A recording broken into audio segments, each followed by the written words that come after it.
What's up, inners? We got a lot of folks here this morning. Pardon me for being a little bit late. It happens, We had a little slowdown on the old coffee production line, and a few things just weren't going my way. I added that publishing of a poem this morning, if you didn't notice. Sometimes they're good, the ones I get out of Chat GPT. So I shared it with you today. There you go. Hello, my name is...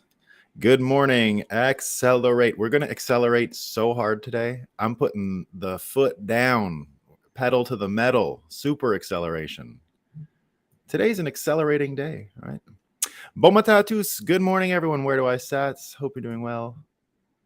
Hassan, good morning indeed. Indeed. We got a lot of other good mornings here. We're going to skip a few, but we love the Assalamu alaikum and Ed Mubarak. I didn't know that. Still can't get over Talib's at least fiat is transparent and influenced, unlike Bitcoin. Talk probably owns a ton of BTC. No, I think he might actually have a broken brain, so I don't think he is into the Bitcoin thing. That's just my reading, but a lot of ego there, right? A lot of ego. Oh, we got a UTXO. He obliterated the like button. Let's go. So I challenge you to see if it still works on your end. Everyone else, trying to hit that like button and see if it still works.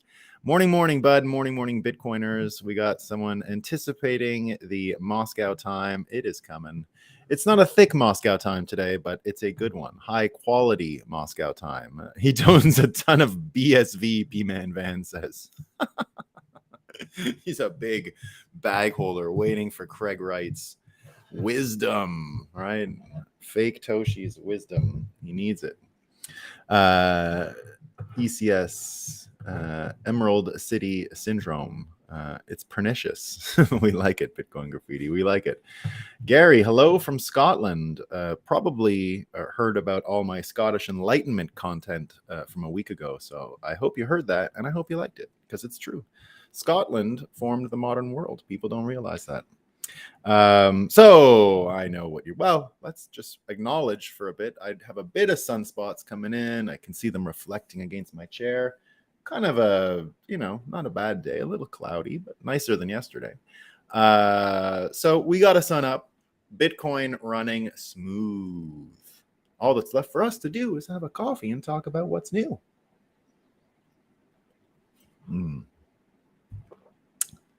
That's an okay coffee. I didn't brew that one myself. Wife helped me this morning because we were running a little late, and she warned me that it was a little too milky. So we'll see. It was all right. So, ready. Moscow time. This one's strong. You're going to love this one, guys. It's from the Associated Press. Breaking, right? I feel like almost all breaking news has all, there's all these stories on either end. Breaking, but we already knew about it like 2 weeks ago. Breaking, lab leak. Right? What? Didn't we talk about this a long time ago? This is in that same vein, but I don't know how breaking it really is. So the Associated Press, breaking. Jeffrey Epstein's suicide was the result of negligence and misconduct by federal jail guards, a Justice Department watchdog details in a new report. You got to read it, guys. You got to read what happened to Epstein, right? His suicide was a result of negligence. It was definitely them, right? It was definitely the negligence of the guards. So thank you, Associated Press. We needed clarification, right? So important. We all believe you. It's great. It's no problem. Yeah, definitely the guards' fault, of course. Idiots. Negligence. They were just sitting there like, it was like, oh, who's the criminal? Who are we guarding again? Oh, yeah, isn't he that guy? And he did some, like, he had some money and, are you going to watch him? No, you watch him. No, I'm going to go play video. I'm going to take a nap, right? That's what it was. That's what they're going with. That's the story, right? This one's great as well. This is from CNBC. Bitcoin is up 12% this month. Even though barely anybody is trading it, it's so full of losers. They're not even trading it, even though the price is going up, and they're like not trading it. Come on, losers. So that's what we got today. Now, where's my mouse? Now, well, there's one more Moscow time, and it's not exactly Moscow time, but it bleeds into my story. So this is like a mixed Moscow time, right? It's not exactly Moscow time, but it mixed into the first story I have today. This is from Reuters Politics, which I just found, by the way. Reuters Politics. I knew there was always Reuters, right? You got the wire services, so you got Reuters, Associated Press. So Reuters, owned by Canadians, as I understand, right? The richest family in Canada owns Reuters, and so they have a special sub account for tweeting, which I'm going to start mining for Moscow time. I believe this is going to be my greatest source of Moscow time, and ought to replace some of the other ones that haven't been so Moscow timey lately. So this is it, and it's not really a Moscow time. So let me just say it.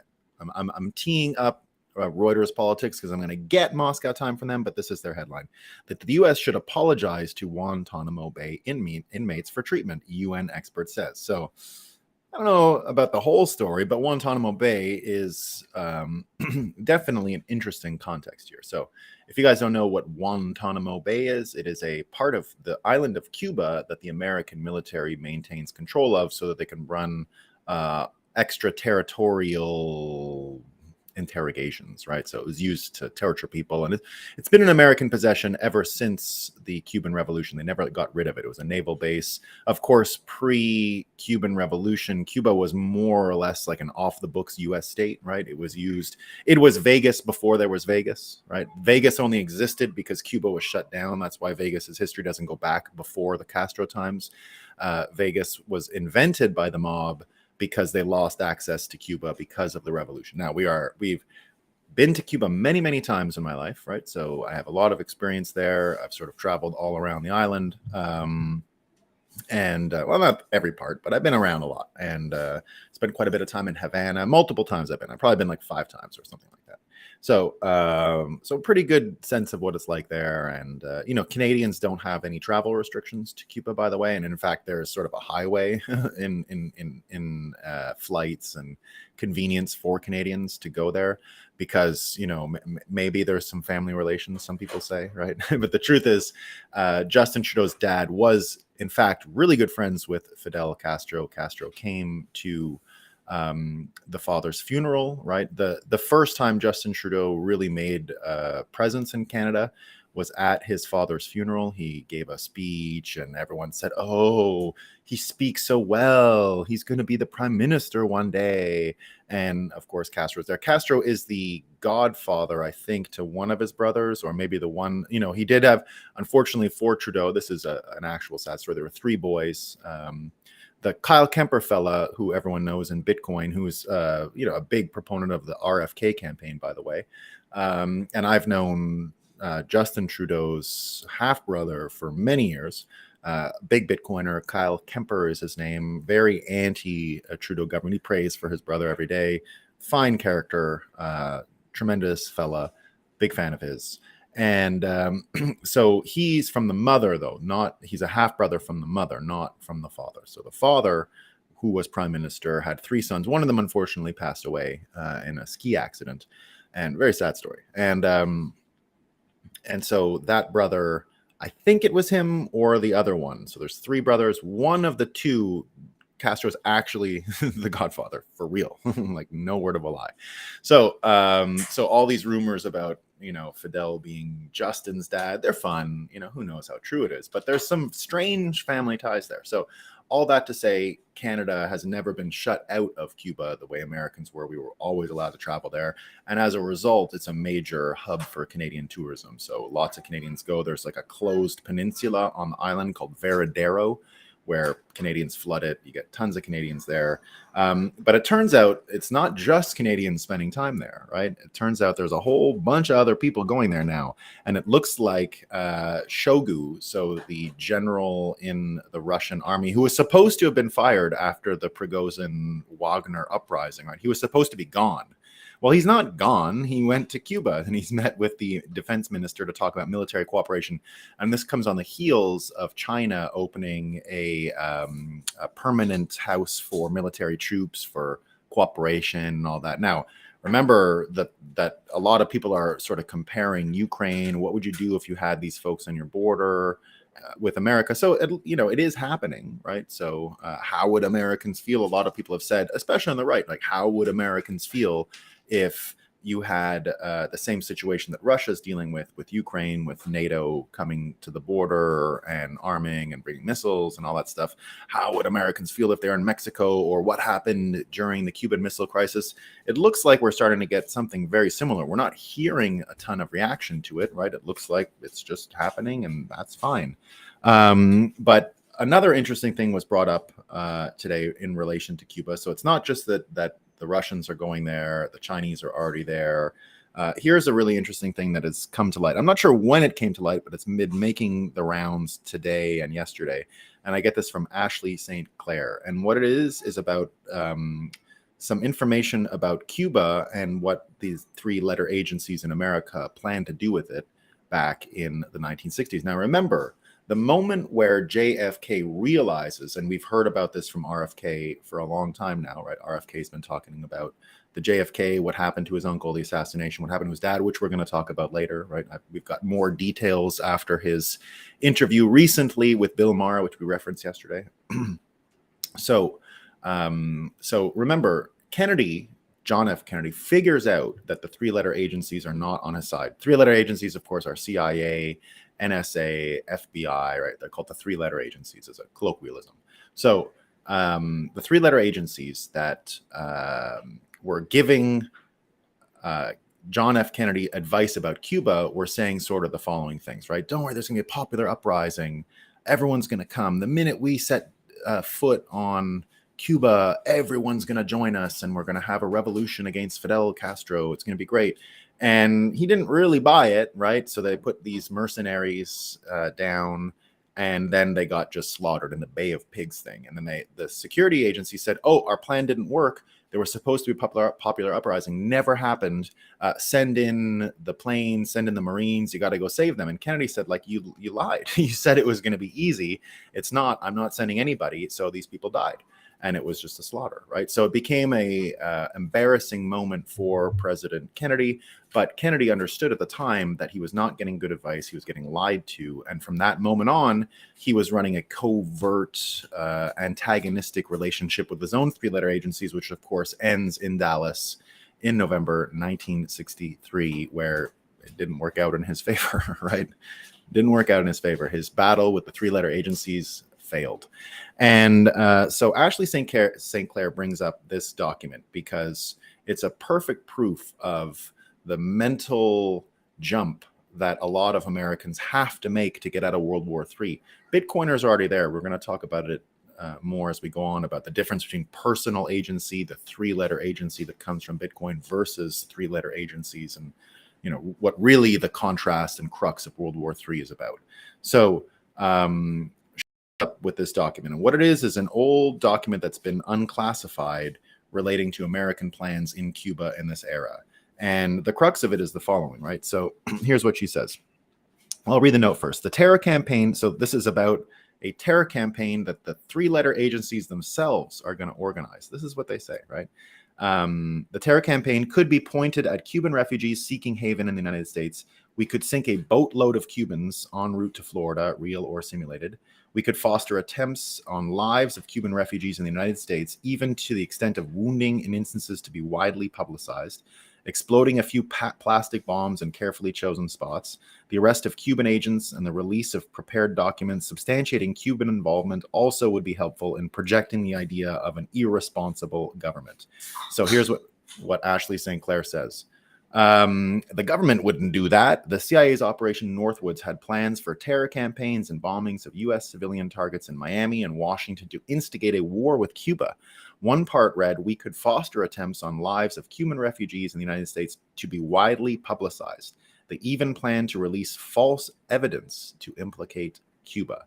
So this whole context of the government wouldn't do that, right? How many people have had their eyes opened up to the government wouldn't do that since COVID, right? And we still haven't even plumbed the depths of what the government would do, right? This is just one example. I don't even think my imagination goes as far as what they would do, right? every day the line seems to go further and further and further. But this idea of these three-letter agencies and what they're capable of and how much lying they're capable of is just starting to be understood. And Tucker Carlson did his show last night, episode number 7. It's getting similar numbers as the previous episodes. This one is called Irony Alert: The War for Democracy Enables Dictatorship. So what he does here is he goes back and asks the simple question of why we're in Ukraine to begin with. Like, what are we doing there, right? And he had some really good examples. First, is it because of the Bidens have to pay back the oligarchs who paid for their beach house, right? Is that the reason? Or is it because of the flabby people like Victoria Nuland and their career ambitions? And he says, no. They've told us what it's about. It's been clear. It's been a war for democracy, right? The whole thing is about a war for democracy. So he goes through all of the instances at the beginning of the war when American politicians like Biden or Pelosi or all kinds of people on the floor, Republicans, Democrats, all kinds of people, right, saying the war in Ukraine is the war for democracy. We can't have democracy at home unless we have democracy in Ukraine. If they can't vote in Kiev, you can't vote in Kansas City, right? And so Tucker is sort of making this case. And the case he ends up making, just a second.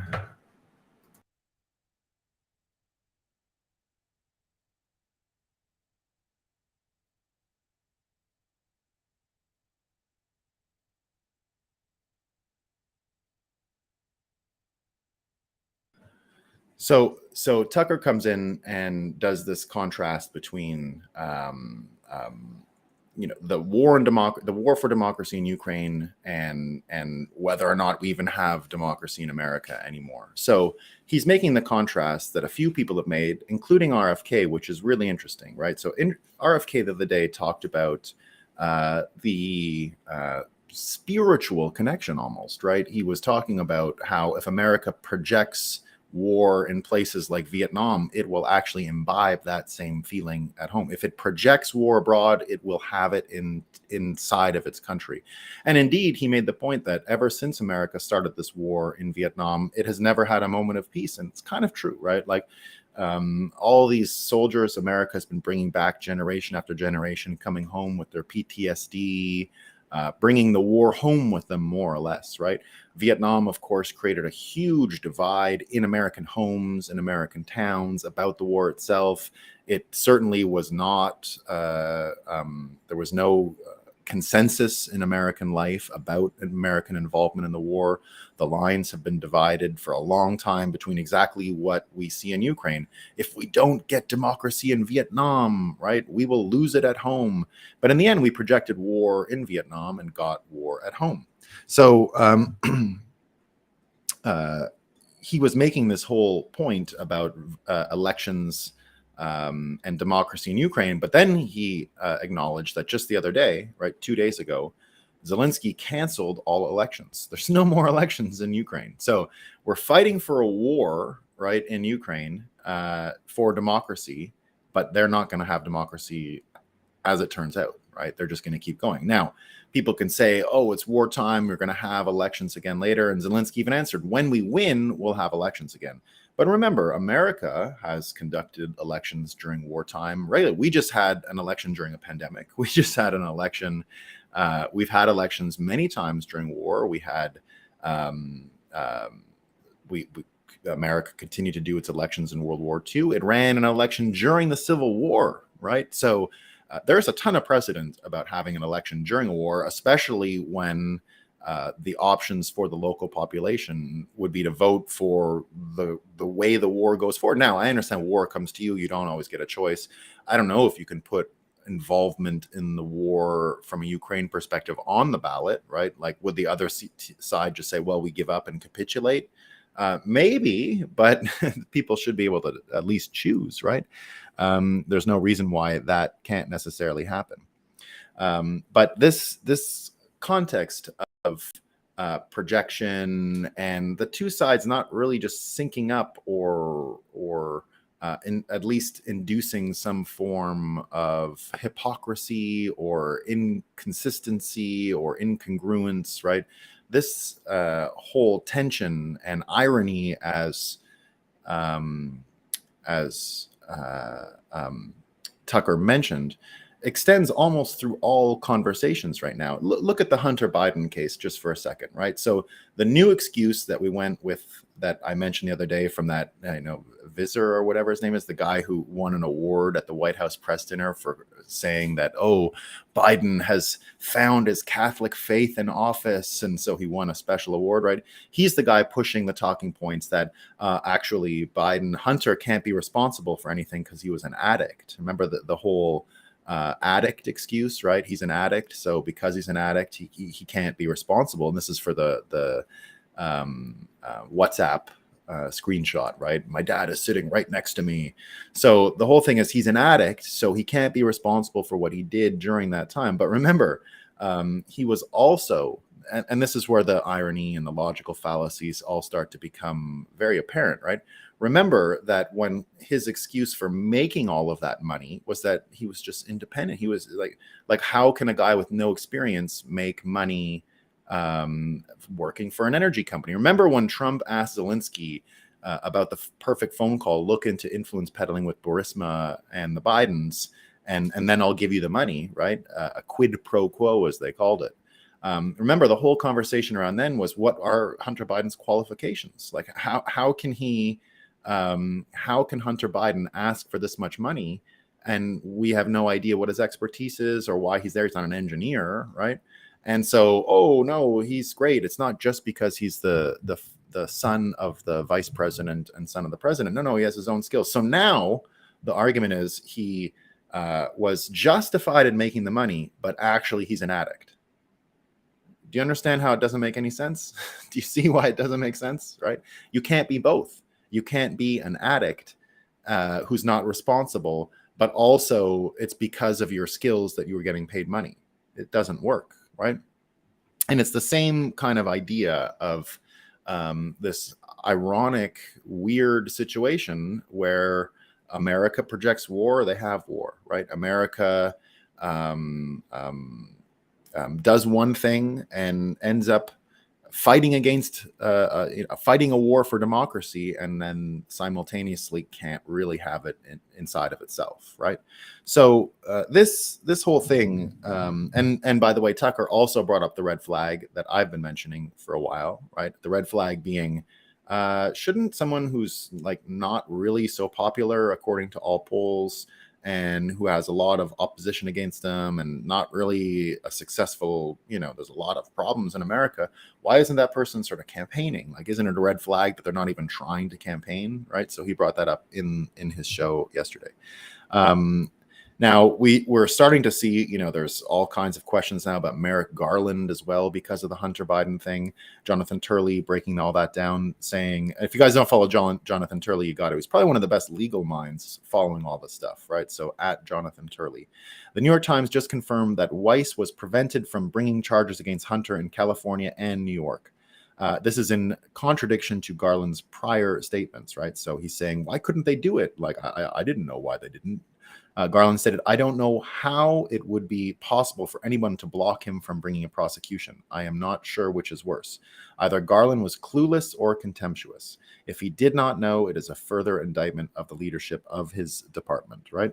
So, but the way all of this stuff works, right? The technique of how do you create these ironic, contradictory situations? How do you fight for democracy in Ukraine, but they actually have no democracy, and we're lacking tons of instances of democracy in our own place, right? How do you get to that point? Well, we've seen it many times. It's the removing of context from the story, and that's exactly what happened with the Hunter Biden thing, right? Right when they go with this excuse that, oh, he's an addict, they removed the context that was relevant from just a few weeks ago. The whole point of the story a few weeks ago was that no, he's qualified, right? But now he's an addict. So he's qualified to get the money. It's not influence peddling, but now he's an addict and not responsible, right? So the same sort of story is being applied right now to the Trump case, right? So Trump with the document management thing, very difficult story to follow, right? The Mar-a-Lago thing, because it is simply as boring as you think. It's document management, right? Who had the document? When did they have the document? Who was in charge of the document? And now yesterday we had the audio leaked, right, where Trump is apparently got the papers saying this proves my case and da da da da. So now everyone in the fake news going around saying, oh, look, Trump has admitted to his guilt, right? That's not what happened, right? The context has been stripped. The context is that the audio tape is about Trump trying to protect himself, right? By keeping the document and showing that the military industrial complex was basically drawing up an attack on Iran and framing Trump as the one who wanted the war, right? And Trump was saying, I don't want this war. I don't want the war, right? I do not want this war. And what he was doing was showing that his generals went against him and were plotting his own thing, that he was not, in fact, the commander-in-chief, that he was dealing with subversive elements that ignored his capacity as president. And that narrative goes back all the way to JFK, right? That is exactly the Cuba Bay of Pigs story. It's the same thing. So Trump says with the document, and people think that's why he kept it. That's why the Mar-a-Lago thing now got to where it is because he is literally saying the military industrial complex did not listen to me. This is a document proving they don't listen to me, and they're trying to frame me, right? So that's what Trump says. We don't know, but that's what he's saying, right? So again, this is one of those context removal things. When everyone's saying, oh, it's national security, right? Oh, Trump was threatening national security. Well, why was he threatening national security, right? Now, you can even see the media made no effort to put the transcript in print. You couldn't find it. Very difficult to get access to it. It was just people reporting. It was just people running past the detailed analysis. No context was given about Trump. Where it is clear, if you listen to it, he is basically saying, right, to me anyway, that's what I hear, that it's an insurance policy proving that all of these generals did not listen to him, operated on their own accord, and were trying to frame him to drag him into some war. Now, interestingly, not only is Trump the only president to not do any foreign wars during his presidency since JFK was in power. There was another little interesting tidbit that you won't hear at all in the news today. It looks like one of these media organizations looked into which presidents were this is sort of a side note, which presidents were descended from slave owners, right? So guess what? Even Obama, right? Had the mom side, slave owners. I bet from the dad side, a lot of slavery in Africa, right? Africans also own slaves, by the way.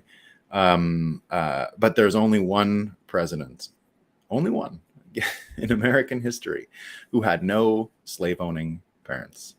None. Of course, it's Trump, right?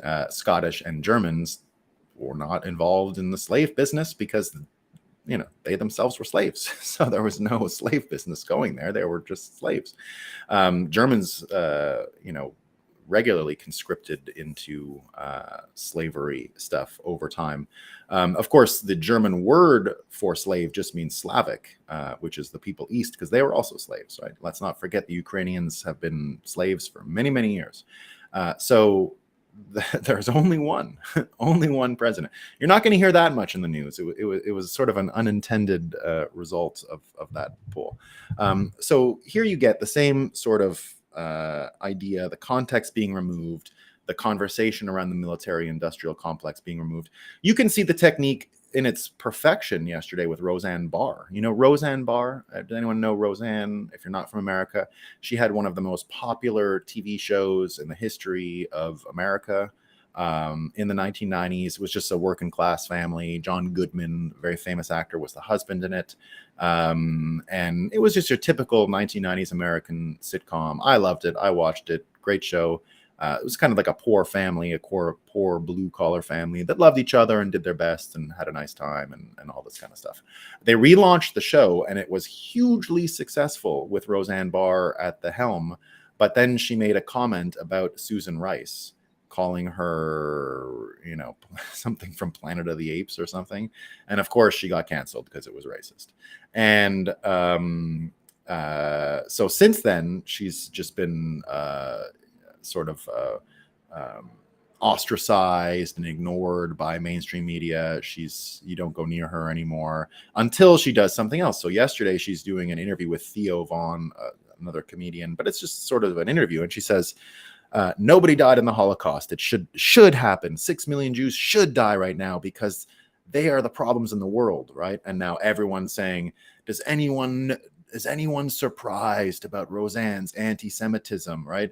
But if you actually listen to any bit of time before or after her quote, you could see that they did the same thing. They removed the context. It was obviously sarcasm. Roseanne herself is Jewish, right? She was not arguing for Holocaust ever, right?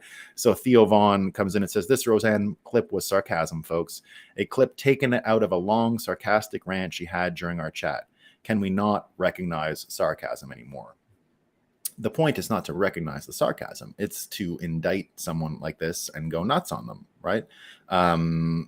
She's been ignored entirely until this moment.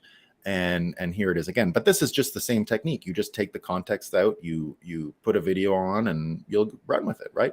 What we've been saying here on this show in the morning with all of you is that never trust video, ever in 2023. If you are saying the words, I saw it on video, right? Stop. You didn't see anything. You were misled, right? All of these video clips are misleading. That is why they're clipped, right? Even if it affirms something you want to see, right? They're removing context, and without context, all of this stuff is just floating propaganda. So in this case, with Roseanne Barr, it's the same technique, right? It's the same technique. And if they can't do that, they'll do what they did to Robert Kennedy yesterday. So what did they do to Kennedy yesterday? Same idea, right? If they can't remove the context, if they can't change the narrative, they'll just pull it. So it happened again. Robert Kennedy. YouTube just pulled another of my videos with former New York Post political reporter Al Gwart. People made a big deal about Russia supposedly manipulating internet information to influence a presidential election. Shouldn't we be worried when giant tech corporations do the same? When industry and government are so closely linked, there is little difference between private and government censorship. Suppression of free speech is not suddenly okay when it is contracted out to the private corporations that control the public square. In the case of my interview with Al Gwart, YouTube probably acted on its own initiative. It has internalized the political wishes of the establishment to the point where it knows what to censor without being told. Very, very powerful way of putting it, right?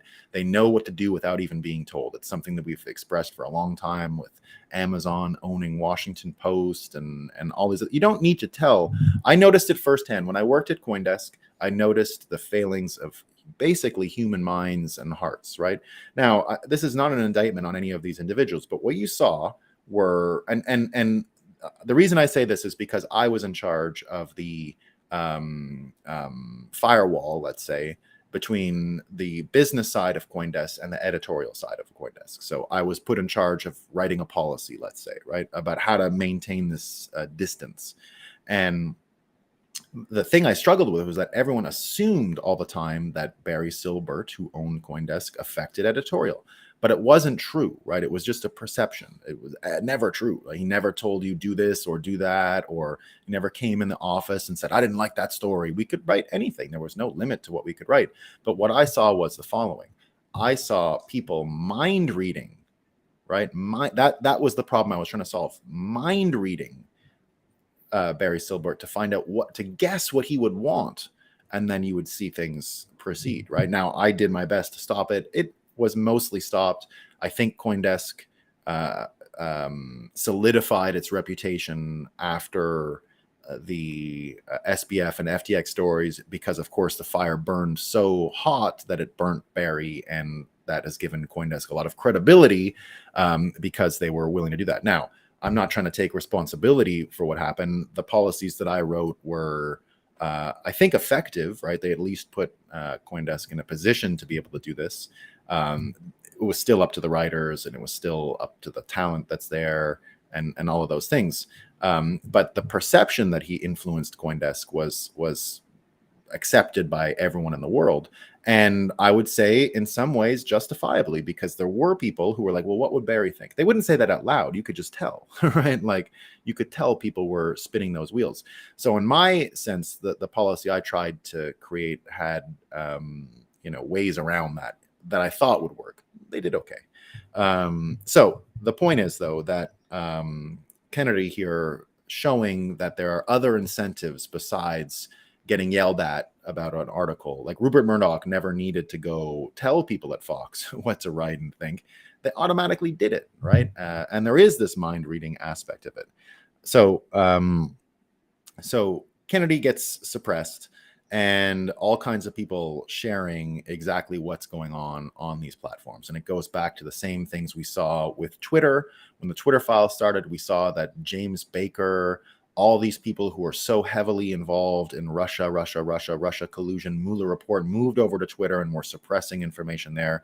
It was all the same people. So this comes from Name Redacted 247, and it is a list. So it's a little old. It comes from around Christmas time. So it comes from the 26th of December of this year.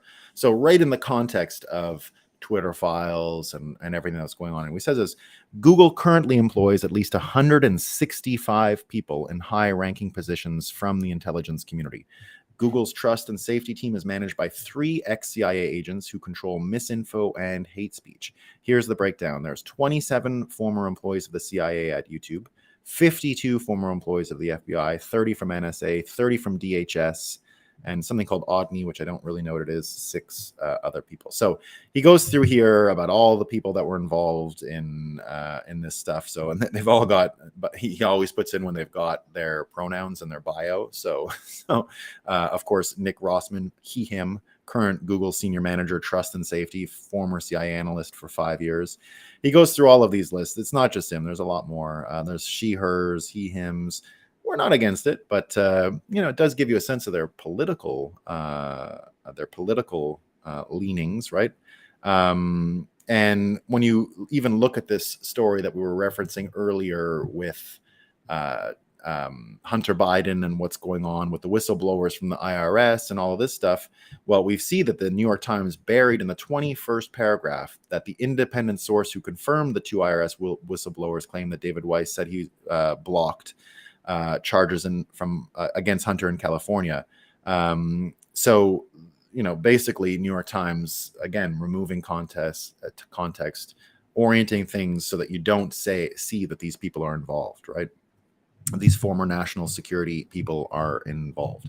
So what I heard from Robert Kennedy when he's talking about, censorship and what's going on, he also, and that's why the podcast strategy is so important for him. So when he was on the podcast just a couple nights ago with Bill Maher, and great podcast. Again, remember I said yesterday, Bill Maher, absolutely, if you're not following any liberal people out there, he's the number one person you should follow from the liberal point of view.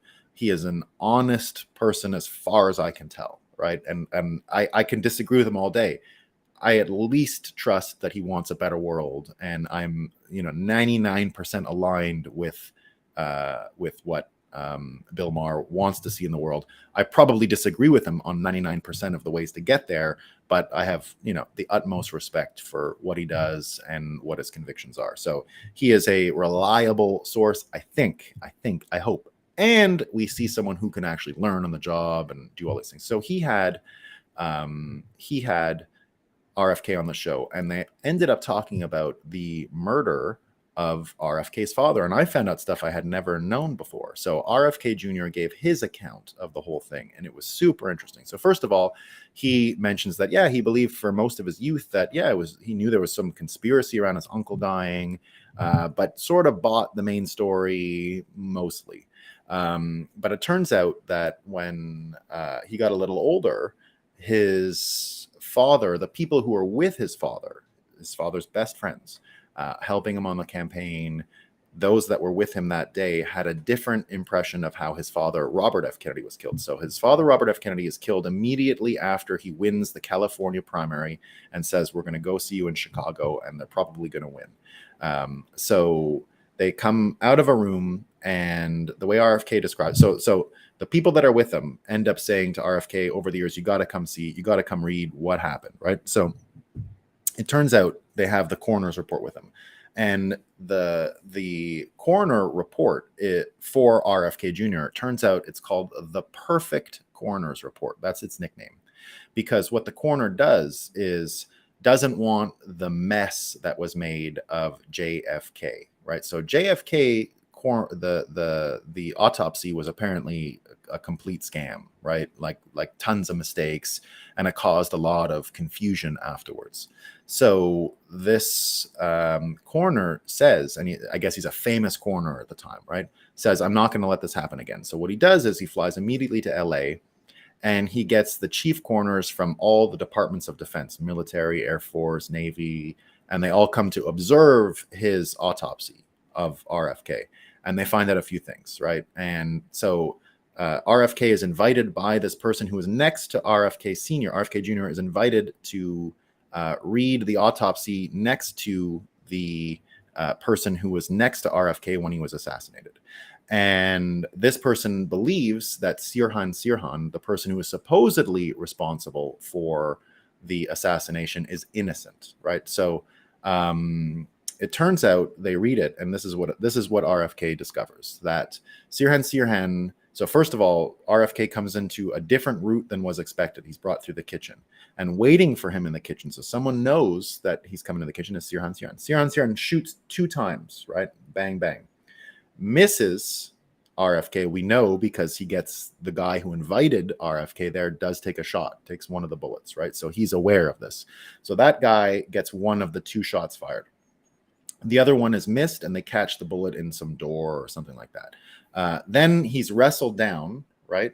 And he gets the rest of his 6 shots out. Now we know about this. So there's 8 shots in the chamber, right? So the 2 are gone. He gets 6 off, but he's being held. They hit other people or go in places, but they're all accounted for. We know every one of the bullets, right? But simultaneous to that, there is a CIA agent who hated John Kennedy, who is the person who pushed him into that alternate route. And it turns out that RFK was not shot in the front where Sirhan was. He was shot in the back, right? So he's shot upwards like this, and it looks like, and then shot in the back of the head.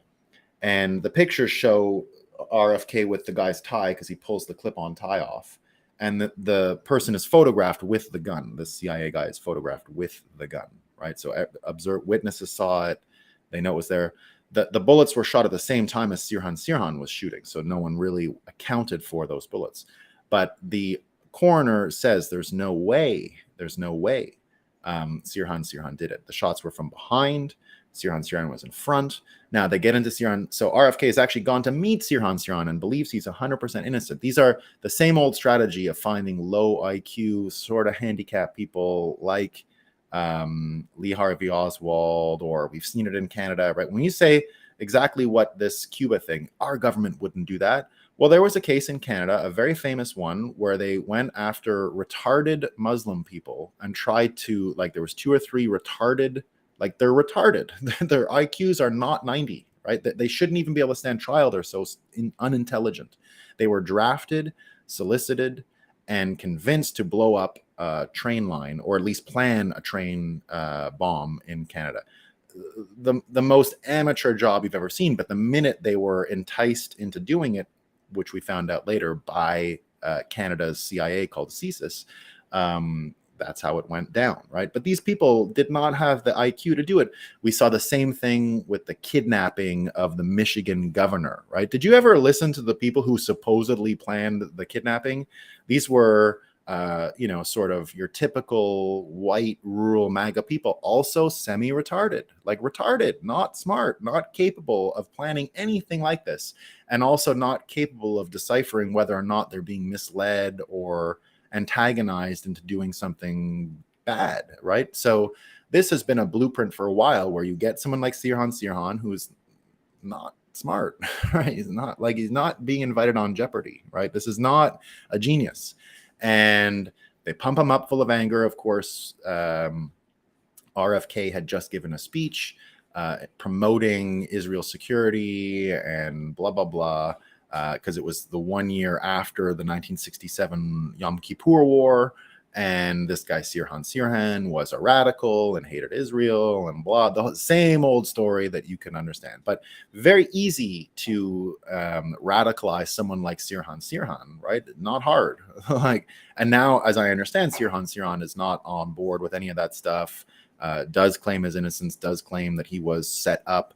Now he admitted to it and all that. He might have thought he did it, right? I don't think Sirhan was 100% innocent, right? I think he did intend to kill Kennedy. I just don't think he did, and didn't understand that he was a part of a plot, of an actual conspiratorial intrigue plot. But that's what we see, right? So RFK, right? This whole concept of asking these difficult questions about our three-letter agencies in America is really what World War III is going to be all about, and it is all about. That's what we're seeing these days. That's what we're seeing right now. So in the case of RFK, it's kind of interesting. Already he's a three-letter name, right? With his JFK, RFK. You got the junior on there, but everyone still calls him RFK. And then you get this contrast of Bitcoin being about personal agency, right? So it's the three-letter personal agency. And indeed, that's a little bit about what Kennedy was saying yesterday. So in the same day that he is censored, he comes and says, as president, I will make sure that your right to use and hold Bitcoin is inviolable. Bitcoin is not only a bulwark against totalitarianism and the manipulation of our money supply, it points the way towards a future in which government institutions are more transparent. So what he's actually saying there is that the sort of personal responsibility, personal agency that comes out of Bitcoin.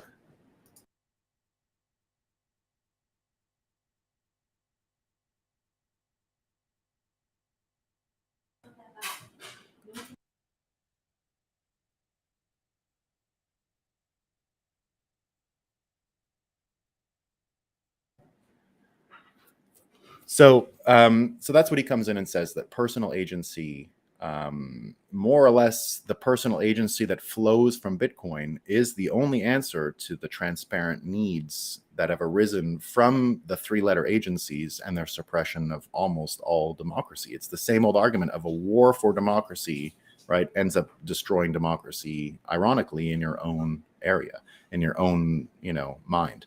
So Balaji makes the same prediction that I've been making for a long time here, and he quotes this statement that Kennedy made about Bitcoin yesterday, saying 2016 was the first Twitter election, 2024 is the first Bitcoin election.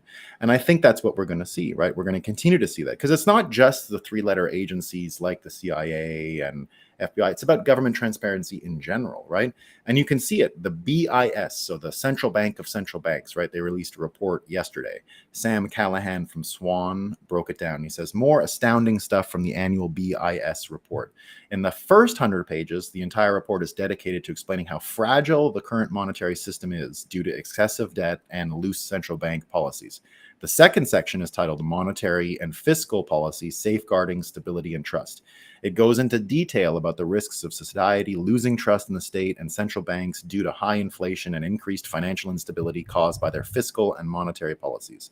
The next section is titled Blueprint for the Future Monetary System. It begins by stating that crypto is a flawed system that cannot take on the mantle of the future of money, right? No word about Bitcoin. Context removed again, right? It then goes on to say that crypto can't be the future of the money system because it lacks the trust provided by central banks. The collapse of crypto and the faltering progress of other tokenization projects underline a key lesson.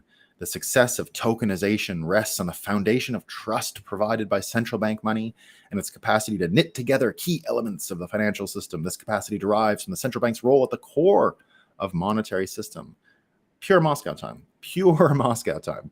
So the BIS spends the first 100 pages of its report explaining how trust in central banks and governments is eroding due to their irresponsible policies, and then spends the next 30 pages explaining why these same institutions should be the ones in charge of a new unified ledger because of the trust they provide. Obviously, it's delusional. It's as stupid as saying we need war for democracy. It is as stupid as saying we need to, spy on the president to keep fascists out, right? It's the same argument. It's the same one repeated.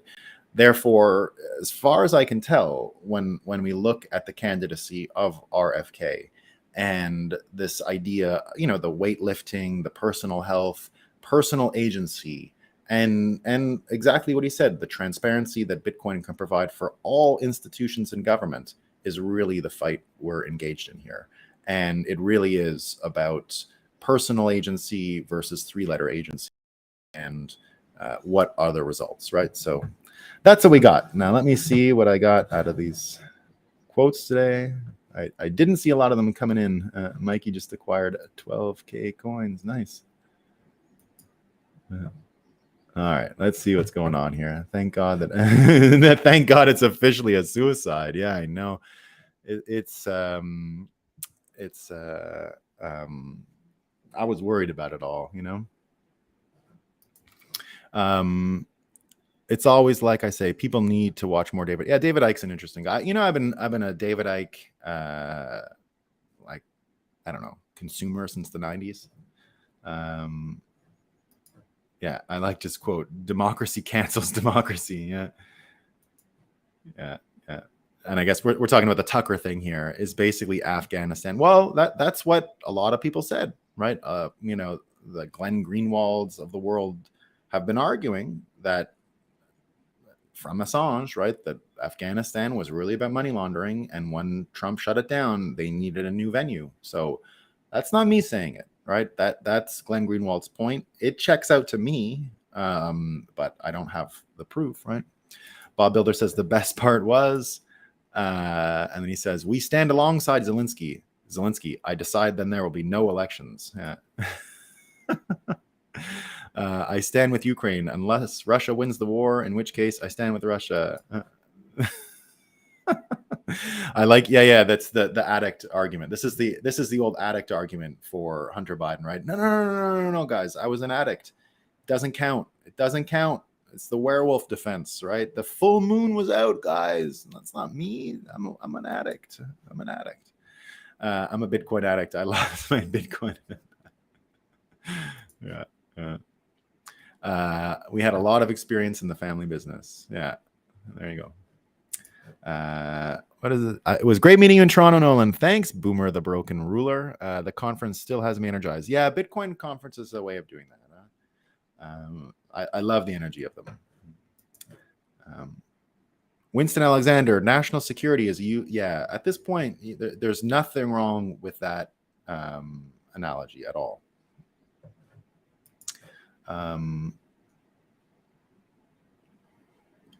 Provides a stable, functional infrastructure for social justice by individual. Yeah, that's more or less the personal agency argument I'm referring to. You know, is anyone really former?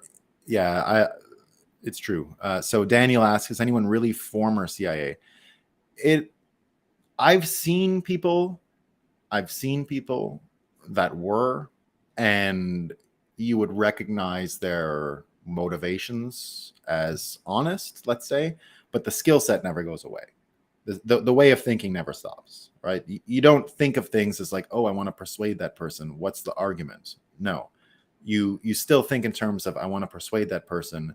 What's the theater I can show them? What's the magic trick? How can I hypnotize them? That part never really ends, right? The human prompt engineer, like, how do you prompt engineer another human, and the actual ways to do it, not like, here's a bunch of facts and now agree with me. No, right? That piece never ends. So their motivations may end, their ability to be free thinkers and change the mission assignment, that can change. That is possible. They can be on the good side if you want to see the world that way. But that's it, right?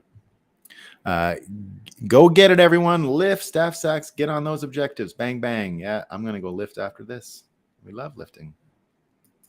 Yeah, there you go. That's what I mean, Daniel. It's the three-letter agency, right? It's three-letter agency versus three-letter agencies. Bitcoin, BTC is three-letter agency, right? So I thought that was a pretty interesting simulation wink for us today.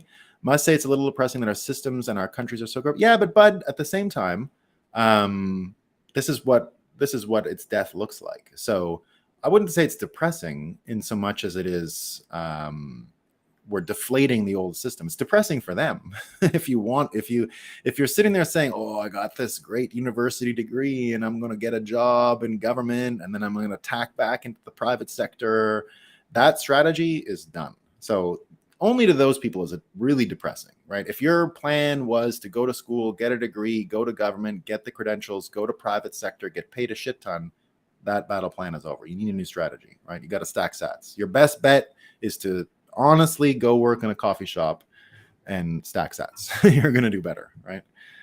Don't do the credentialism thing, right? It always comes back to what my friend says. Everything has a price. Everything.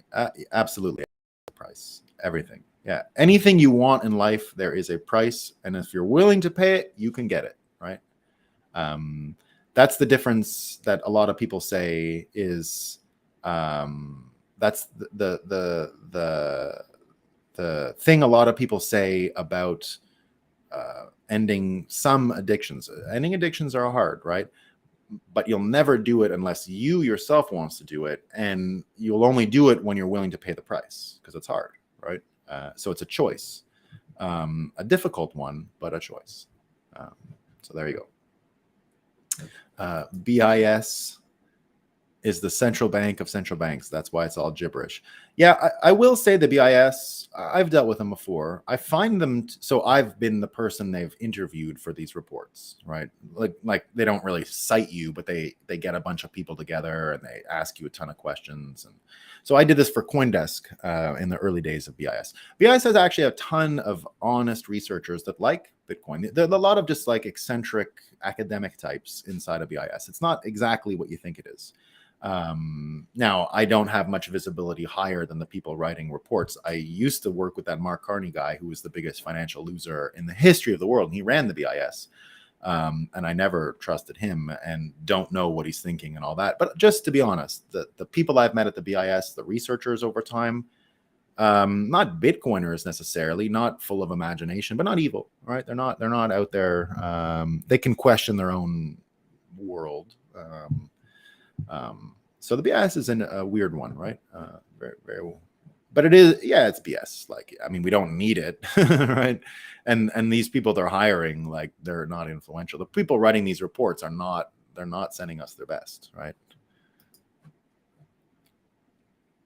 The wolf is dangerous for the hen house, so the wolf should be in charge of the hen house.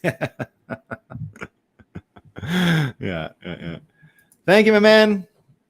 Appreciate the content. Thanks, Invasion Wrestling. Appreciate it. What are your thoughts on BRC20s? I'm not anti. I'm more or less for innovation in Bitcoin as long as there's no risk. I don't know my way around the BRC20s too much, but I would not be against issuing one for the royalty coin for Satoshi winning murders. I haven't quite figured out the mechanics of the royalty payments, but I'm not against using a BRC20. That's for sure. But I was talking with the layer 2 folks yesterday for Bitcoin, and there's other ideas out there. So, we'll see. When Bitcoin Pizza Day shirts, I don't know. I don't have I think we sell them. I think we sell them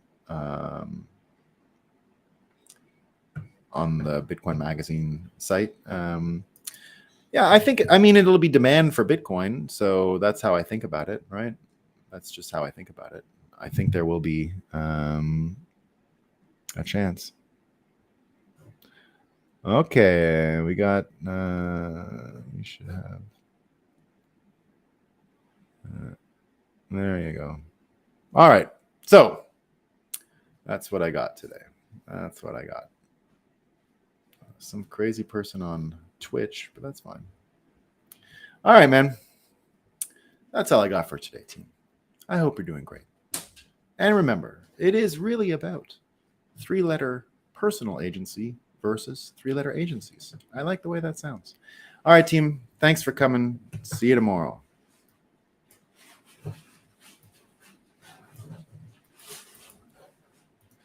I get a different one up before I leave.